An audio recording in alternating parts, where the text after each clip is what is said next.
I'm in here making a pot of spaghetti. Yes, that one meal that lasts 3 days, and still talking to myself in this kitchen while I'm doing it.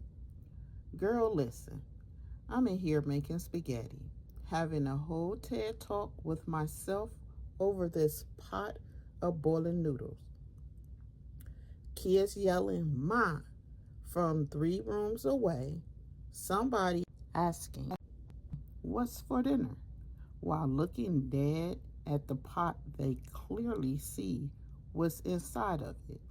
Nobody tells you adulthood is basically cook, clean, answer questions, repeat yourself 37 times, and hope you sit down before the food gets cold. I am at now. I'm also a whole person.